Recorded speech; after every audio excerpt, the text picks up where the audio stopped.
Hi, this is a Spartan 765. This is just a video on how to basically restore an issued Yugo SKS to unissued or excellent condition. I just got a video or a question, not on how to redo that, just the whole SKS, but how to repair the numbers on here so they're white, crisp, and easy to see. Because as you'll know, if you get an issued one, half the paint or whatever was in there won't really be in there anymore, or they'll be really dark and hard to read. I've heard crayon, white crayon, but that's kind of a joke. That's retarded. That doesn't really work. I was just experimenting with some different things, or not really experimenting, just tried something and it worked. This is how to make these letters white or appear again as they would be unissued. I was just looking upstairs in my sister's nail painting, whatever they do that, nail painting bucket of nail crap, and I just found this. It looked like a we call it one of those paint pens or whatever you call it. You push in on the thing like that and it comes out or whatever. It's just some I just used French manicure white. That's what was in there, and I said, hey, it looked like white paint, so it would work. So yeah, any white paint, like just white nail polish or some very durable white paint, would work. Now, how I got it just to go on the letters was I applied it with a small screwdriver, just kind of got it on there, but you can probably apply it with a Q-tip. Just rub it all over the number is, and then within 10 seconds, or within about 5 seconds, just take your thumb, lightly wipe it off, and all will come off, and whatever will remain will be in that number. That worked very well for this here, because I'm getting the golf ball launcher for this. I'll be doing a review on that next week when I get it in the mail. So I know it's not calibrated. This is not calibrated for a golf ball launcher, being it's 4 inches long, and the Yugo grenades are about 14 to 11 inches long. But after just experimenting shooting golf balls out of it, I'll be able to estimate, just determine what each one of these notches distance would be. Obviously, they're probably not going to be what's written on here. I would assume that. The K was for the 14-inch Yugoslavian grenades. This was for, I think, the 8-inch. They had an 8-inch or 10-inch or something. But for the golf ball launcher, I'm sure just this one here would probably put it at about 200 meters. Well, maybe not quite that because it's not rifle, but I don't know. That's something you'll just have to kind of self-calibrate and know which each one of these are if you get a golf ball launcher. I'm also getting a World War II style rifle grenade on here. An M1A2 rifle grenade adapter. I'm probably not going to shoot that off the end. Well, if I do, I'll put a tennis ball on the end of it so I don't wreck it instead of the inert grenade coming with it. Another question was how to refinish your bayonet. A lot of times on issued Yugoslavian SKSs, you'll get a bayonet where this kind of rougher finish is chipped off or whatever.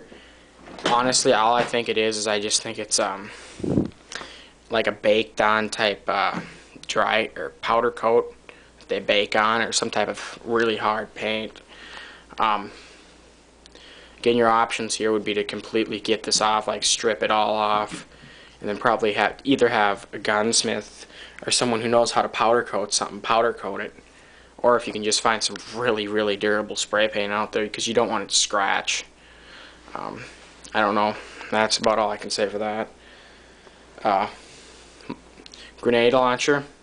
If you put any attachment on there like golf ball launcher, just a grenade, like a grenade launcher adapter, that's naturally going to scratch this up and wear this off. That's no big deal. You're going to have to live with that because it doesn't matter. Obviously, some stuff happens. Another thing, I got a message, or I watched a video on YouTube today that said, get rid of that useless grenade launcher on your Yugo SKS and the useless sight. And then they cut this off here, turn this off, put some muzzle attachment on there, some compensator. You know, it's like if you buy an Yugo SKS, I mean, if you don't want the fucking grenade launcher or the grenade sight on there, buy one without it. Don't destroy a perfectly good Yugoslavian M5966. These are the only ones of their type. There is no other SKS like this, except for the Vietnamese Type 1, which has a Vietnamese Type 1 SKS. It's extremely rare. They have a grenade launcher, flip up sight, gas valve, but their grenade launcher is detachable. It like clips on over the I mean, it doesn't have a gas valve. There is no gas valve. Sorry for that. There is no gas valve, but there is a grenade sight, and it just, you know, clamps on over around the sight here somehow. The Vietnamese Type 1, but you know, those are so rare. The only ones those there is in the United States are Vietnam War bringbacks, and they usually go for about $10,000 a rifle because they're so rare. There's probably less than probably say 500 or 1,000 of them in the United States. Because, as you know, Vietnam is not a friendly country. Well, not really a bad country, but they're not an ally. So that's why they're hard to come by. If you're gonna, don't buy a rifle here, one of these rifles, and then rip this stuff off, because this is something that makes this rifle unique and special. These rifles are surplus. People seem to think surplus means endless supply. These are not endless supply. There is a limit. There was only so many of these rifles made. Yes, the Zavista factory, sorry if I slaughtered the pronunciation on that, in Serbia, there's no more Yugoslavia, but in Serbia, still manufactures the Yugoslavian M5966 for civilian sales. It still has the grenade launcher sight, and still has the muzzle attachment, but they do not ship those ones over here. They do not ship new production ones over to the United States. Only the older ones. And the old ones that were on issue, they shipped over here. A few of those, but they don't ship the new ones they make there anymore. And those ones are for civilian sales, not military. So, you know, these are something special. If you're gonna ever want to customize it, I would just highly advise leaving the sight and grenade launcher and bayonet alone, because again, the bayonet is unique in how it clips on to the barrel. It doesn't go over the barrel, it just kind of clips in there. Another thing I'd highly advise getting if you get a Yugo SKS, even if it's unissued, get a stainless steel gas valve. You can kind of see there, I got one in there. It's a little color difference. This one worked fine, but I want a stainless one, so you know, if I shoot some corrosive ammo through it, you know, it's one less part that I have to, you know, just scrub clean. Overall, this is my refinished SKS. Bolt carriers polished, all re-blued, refinished the stock to military specification. This isn't just true oil, this is actually just a polyurethane, which is what they used to refinish it. Bayonet, there was nothing wrong with the bayonet. When I got it, that was in perfect condition. But when you refinish, you want to refinish every little part, including the bayonet screw. You know, the little pins and everything that's visible you want to refinish, because I mean, imagine how bad that would look if there was no bluing on that. Again, you got any questions about refinishing an SKS? I've gotten a couple of requests on how to do an SKS trigger disassembly video. I will be doing that probably in the next week or two, although I'm pretty busy, so they'll probably get on within the next week or two.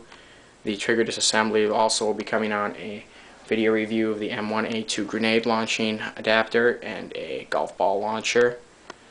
And I'm also getting, for the Yugo SKS, an H recoil buffer that fits in the receiver, not the cover.